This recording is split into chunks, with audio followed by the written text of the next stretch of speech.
Seja muito bem-vindo aos 5 minutos e nós vamos falar agora da notícia da Jovem Pan.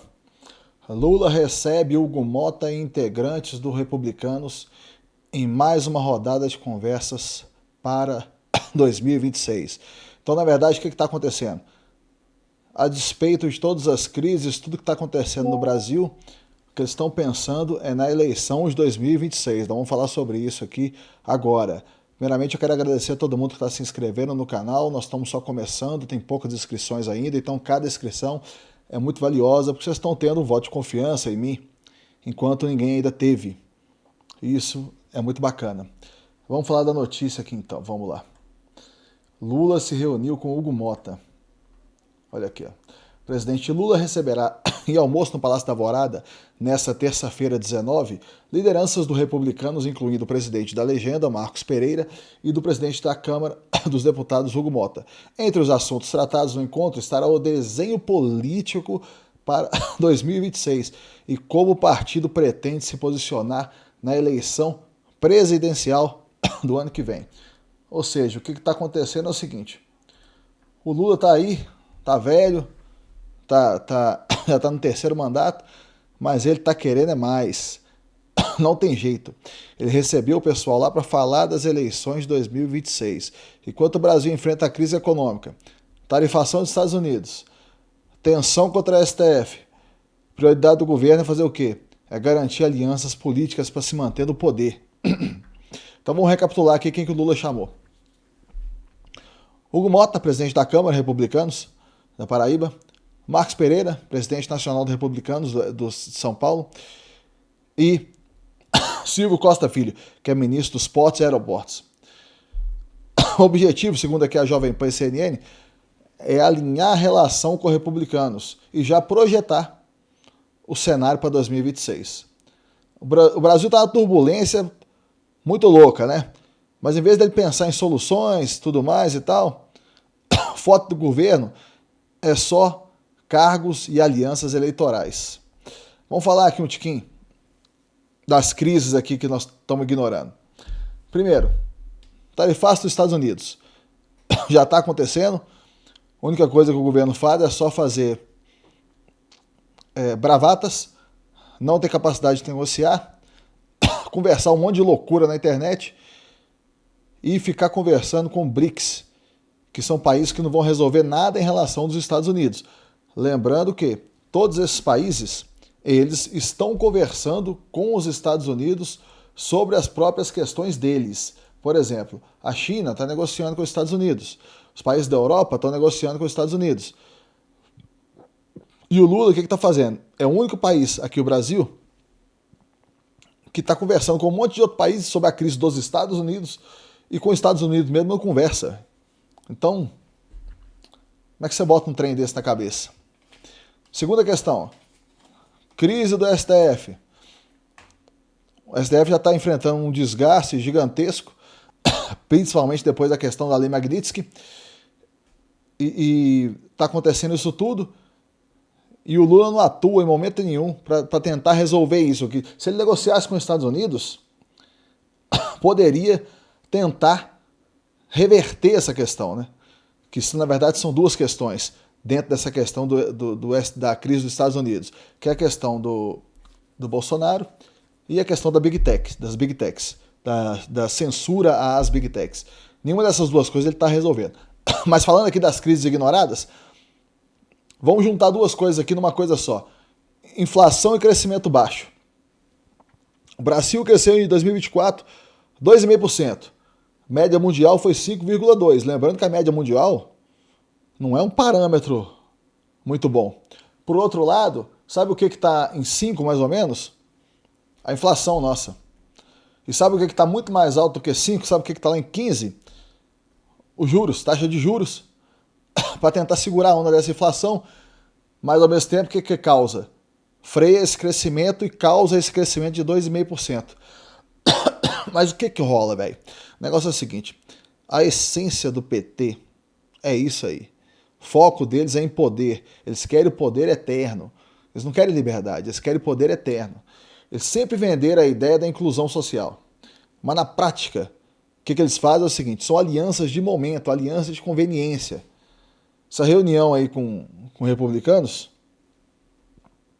e mesmo mostra que, tipo assim, é a questão do centrão, né? Mesmo partidos que se diz de centro-direita, eles acabam sendo, podendo ser, entra no meio ali, são cooptados ali também. Isso aí que acontece, reforça a lógica de que o Brasil, até agora, infelizmente até a população brasileira também entende dessa forma o que é. A gente tem uma política de Estado grande, entendeu? Estado caro, controla tudo.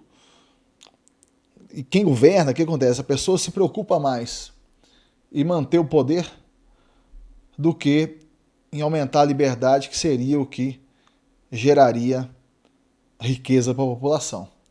Eu separei aqui, ó, algumas fotos aqui. Você tem essa aqui, né? Mas eu vi algumas outras no X aqui. Olha aqui para vocês verem. Dos dois juntos aqui. Isso aqui não foi do almoço, né?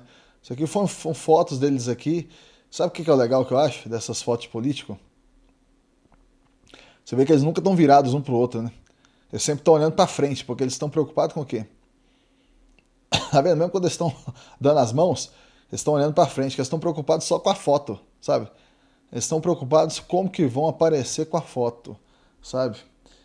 Então, é um fato engraçado, né?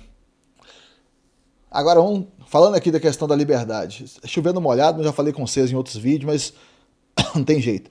É aquele lance que eu falo toda vez. Se você pega o índice da Heritage Foundation, o Brasil tem 55 pontos. Está na posição 117 do ranking. Estados Unidos, por exemplo, está na posição 26.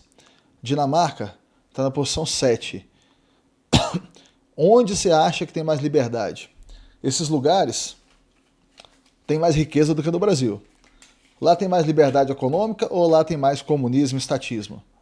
Pega o caso da Dinamarca. A Dinamarca é um país comumente citado por comunistas e esquerdistas e progressistas como, a gente tinha que fazer igual a Dinamarca e não sei o quê.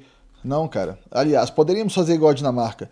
Aí a gente iria para 7º lugar no ranking de liberdade econômica do mundo. Outro papo aqui, outro dado que eu tenho que dar para vocês aqui. Nos países mais livres, a renda média dos 10% mais pobres, saca esse dado. A renda média dos 10% mais pobres, $7.600 por ano.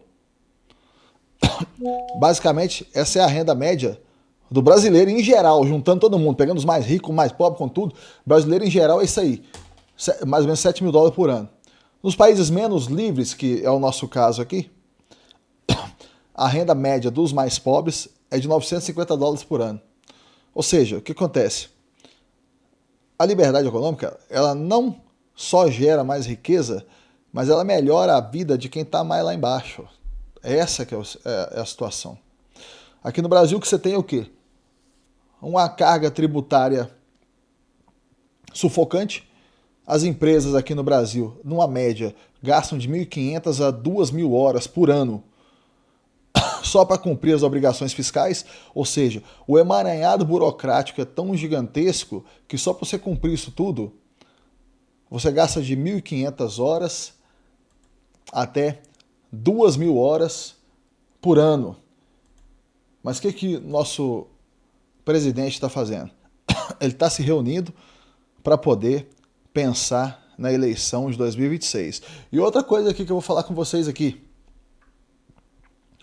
o que eu vou falar com vocês é o seguinte, saca só, tudo isso que ele está fazendo em relação ao Trump, a esses discursos, tudo mais, e falar esse monte de coisa, ficar plantando plântano, você viu plantando um vídeo dele plantando uma planta lá no deixa eu ver se eu consigo achar aqui, um vídeo dele plantando um negócio lá